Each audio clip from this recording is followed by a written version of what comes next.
Allora, tiriamo un po' le fila rapidamente di questo discorso. Abbiamo visto tante voci, sono state interpellate, l'importanza strategica di queste iniziative, ripeto, più che mai in questo contesto attuale.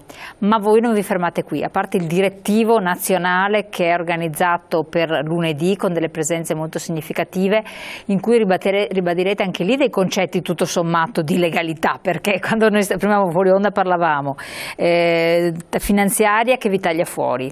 E lì il principio di legalità diciamo che in qualche modo viene toccato. La sanità, per quel che riguarda la Regione Veneto, non sapete ancora niente e quindi si mettono in discussione tanti punti importanti. Sì, indubbiamente i punti in discussione saranno tanti. Noi oggi ne abbiamo analizzato una parte di questo nostro impegno sindacale.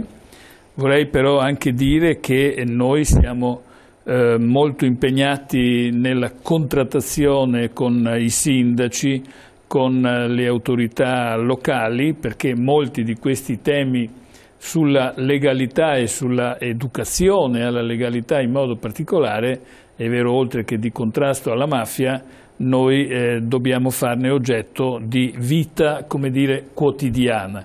Anche nel nostro Veneto, dove trova conferma il dato che il Veneto non è una regione mafiosa, questo è indubbiamente vero, ma ha forte attrazione di mafia. I fatti stessi di oggi qui nel Padovano, ad Albignassego, stanno a dimostrare questa compenetrazione, è vero, con l'attività criminale, con l'attività mafiosa. Mi sorprende anche il dato che prevalentemente è la mafia calabrese che ha questi grandi tentacoli con anche l'economia veneta.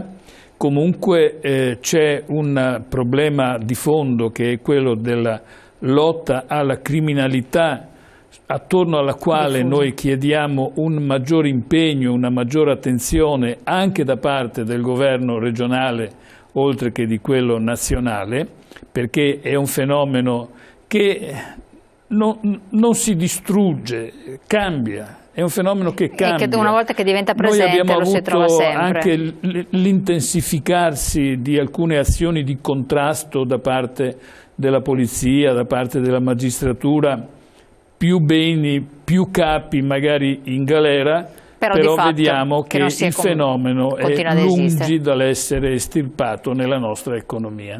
Benissimo, io la ringrazio di essere stata qui con noi, ringraziamo come sempre lo SPCGIL del Veneto che è presente ogni venerdì, lo ricordiamo, con le repliche naturalmente in tutti gli altri orari, e detto questo noi ci ritroviamo presto per approfondire altri temi, ma parleremo, ci sarà presente anche lo SPCGIL proprio di legalità, di criminalità diffusa, di mafie e non solo, nell'approfondimento di martedì sera dalle 21 alle 23. Intanto buon proseguimento, grazie e vi aspetto.